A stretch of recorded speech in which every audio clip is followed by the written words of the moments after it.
কাফেরের যন্ত্রণায় নবী বাড়ি ঘর ছেড়ে মদিনার দিকে বিদায় নিয়ে গেলেন।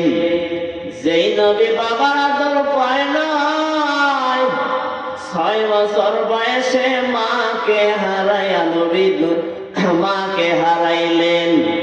বাবাকে তো জন্মের পর নবী দেখেন নাই। ওই এতিম নবী আমার দ্বীনের জন্য পেটে পাথর বেঁধলেন। তাইফের ময়দানে যখন কালিমার দাওয়াত দিয়ে হাজির, কাফের বাচ্চারা পাথর মারি মেরে নবীর রক্তাক্ত করে। আমার নবী কয়, ও কাফেরেরা, আমি তোমাদেরকে আল্লাহর পথে ডাকি, আমারে মারিও না। ওই কাফের বেঈমানের বাচ্চাগুলো পাথর নিয়ে রাস্তার পাশে দাঁড়ায়া যায়। নবীর শরীর থেকে রক্ত বের হয়ে জুতা মোবারকে আটকে গেলেন। আল্লাহ সহ্য করতে পারলেন না। সেই নবীর শরীরে মশা মাছি পড়া হারাম। ওই নবীর পাথরের আঘাত করে এরপর আল্লাহ তাআলা জিবরিল আমিনকে পাঠায়া দিলেন, কয়ে যাও আমার বন্ধুর কাছে গিয়া বলো তাইফের জমিনটা যদি অর্ডার দেয় তাইফের বাসীকে ধ্বংস করে দাও। জিবরিল আমিন আল্লাহর অর্ডার পাইয়া আমার নবীর কাছে এবার হাজির হয়ে গেলেন। ও রহমতের নবী আমার, আল্লাহ আমারে পাঠাইছেন, যদি অর্ডার করে দেন এই তায়েফবাসীকে ধ্বংস করে দিব। নবী এই কথা শোনার পর ডাক দিয়া কয়, রে জিবরিল ভাই, আমি একজন রহমতের নবী, আমি মানুষকে জাহান্নাম থেকে বাঁচানোর জন্য দুনিয়াতে কালিমার দাওয়াত দিই। তুমি ওদেরকে মারবা না, কারণ হতে পারে আজ যদিও আমি নবীর চিনে নাই, কিন্তু এমন একটা দিন আসতে পারে তার বংশদের থেকে তারা আমাকে নবীর মহব্বত করবে, ওদেরকে তুমি মারবা না। ওই নবী আমাদেরকে আল্লাহ দিলেন, যেই নবী এতটাই যে কষ্ট করেছেন, পেটে পাথর বেঁধেছেন, শিয়াবে আবু তালিবের নিকট গৃহবন্দী হয়ে গেলেন।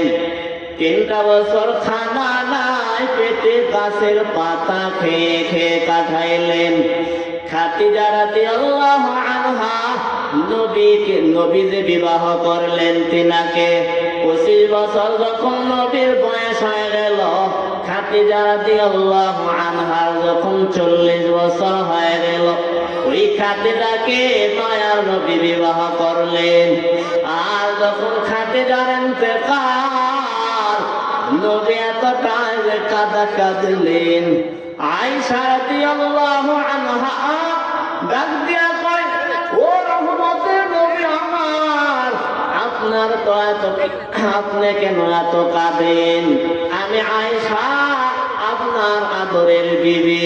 আমার নবী কয়, ও আয়েশা তুমি বুঝবা না, আমার সেই দুঃখের, আমার সেই আদরের খাদিজা, ওই খাদিজার কথা মনে পড়লে আমি নবীর চোখের পানি ধরে রাখতে পারি না।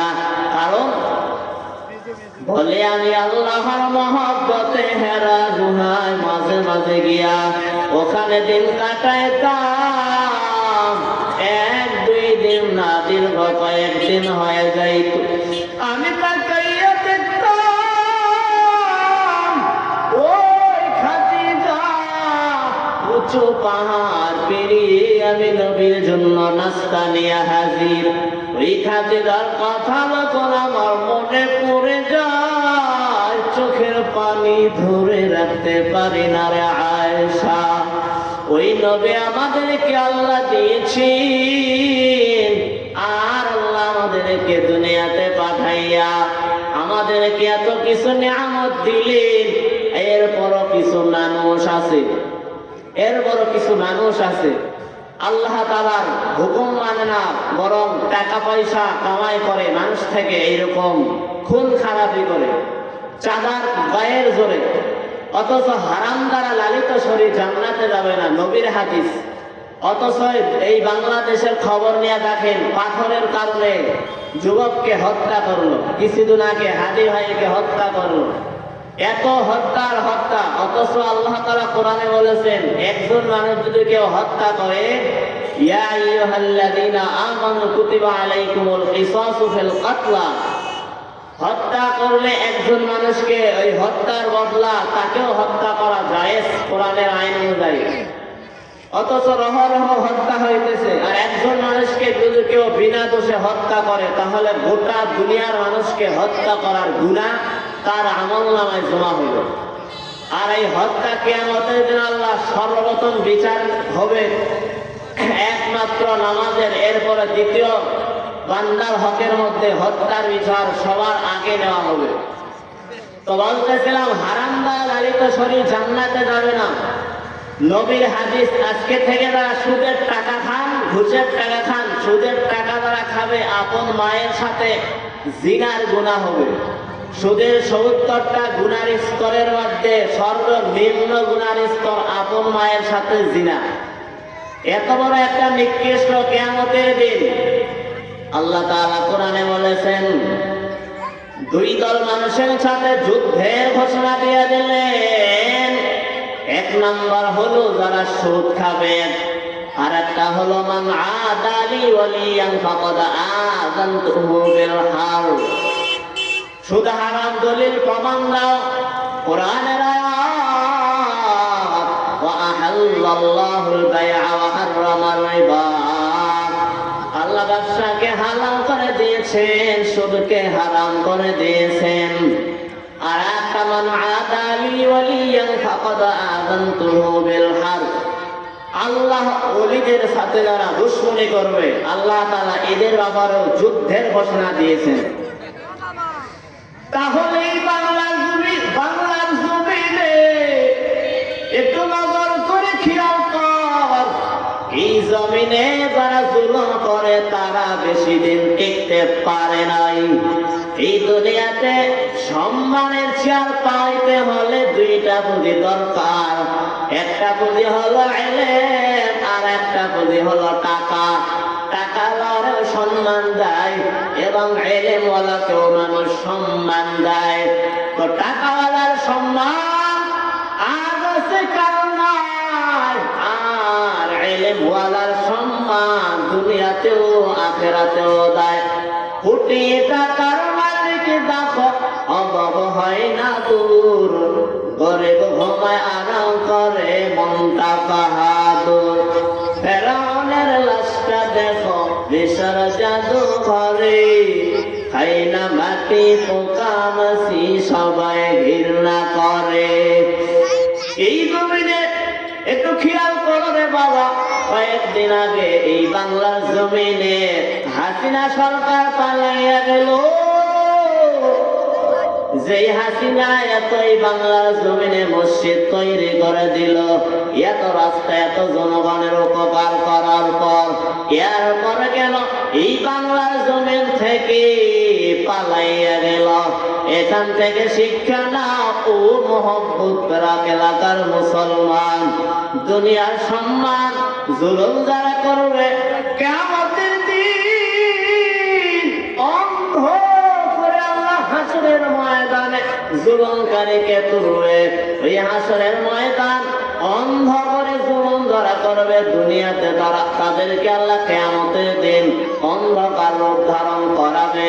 তাহলে জুলুম করার কারণে আজ দুনিয়াতে থাকতে পারে নাই, আর কত এমপি মন্ত্রী পালাইয়া গেল। দুনিয়ার এই সম্মান আজ আছে কাল নাই। আর এলেওয়ালার এত সম্মান এই জমিনে খেয়াল করে দেখো রে বাবা, বড় বড় বক্তারা যারা দ্বীনের লাইনে কথা বলে, ওই কত বছর হয়ে গেল, এরপর আল্লাহ তাআলা তাদের দ্বারা দ্বীনের খেদমত নেয়, মরণ পর্যন্ত এইভাবে দুনিয়াতে ওলামা একরামদেরকে আল্লাহ সম্মান দেয়। কিয়ামতের দিন আল্লাহ তাআলা ওলামা একরামকে বাদশা বানায়া দিবে। কিয়ামতের কঠিন ময়দান 50,000 বছর দাঁড়াইয়া থাকা লাগবে। সূরা মাআরিজে আল্লাহ বলেছেন 50 আলফা সানা, হাসরের ময়দান 50,000 বছর হবে। আল্লাহ কোরআনের সূরা মাআরিজে বলেছেন 50,000 বছর কার জন্য হবে? সবার জন্য 50,000 বছর হবে না। দুনিয়াতে 1-1.5 ঘন্টা দাঁড়ায় থাকা যায় না। হাসপাতালে যদি যাও 1 ঘন্টা দাঁড়াইয়া থাকা ধৈর্য কুলায় না। অথচ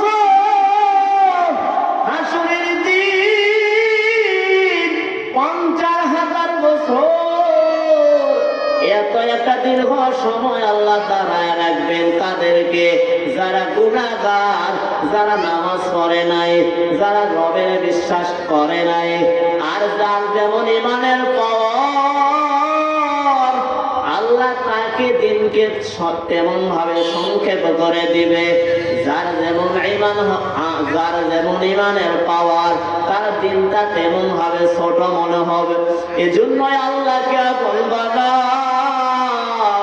নবীর হাদিস وعن أبي هريرة رضي الله عنه قال قال رسول الله صلى الله عليه وسلم لا يلج النار من بكى من خشية الله।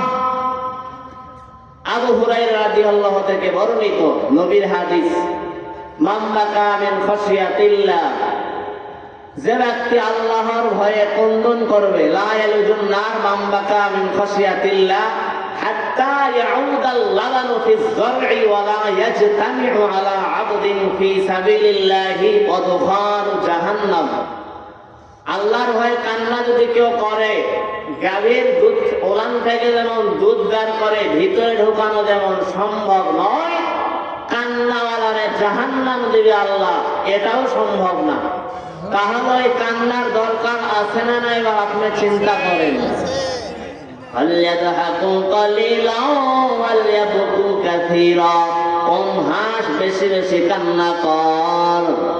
কান্নাওয়ালার এত দাম।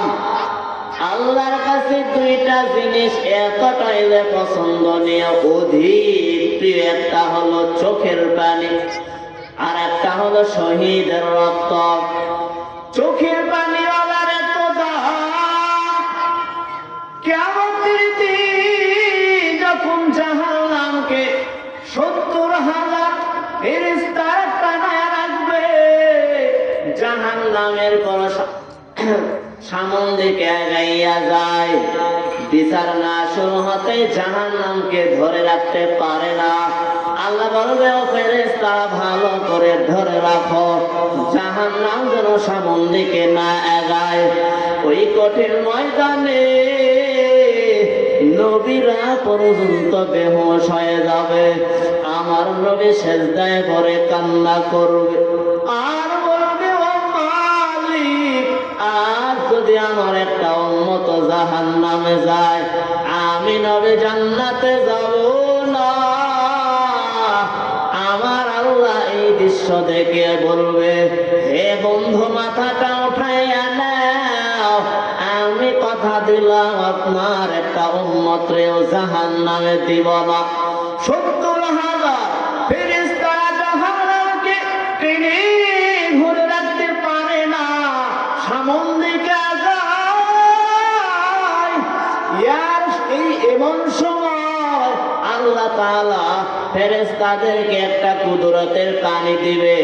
ওই পানি ছিটায়া দিবে জাহান্নামের গায়ে। জাহান্নামের গায়ে পানি ছিটায়া দেওয়ার পর জাহান্নাম পেছনে যায়। এবার বান্দা জিজ্ঞাসা করে, হে মালিক, এই জাহান্নামকে 70,000 ফেরেশতারা ধরে রাখতে পারে না, এটা কেমন পানি? যেই পানি দেওয়ার পর জাহান্নাম আবার পেছনে দৌড়ায়। এটা কি দুনিয়ার আবে হায়াতের পানি, নাকি জমজমের পানি, নাকি দুনিয়ার কোন সমুদ্রের পানি?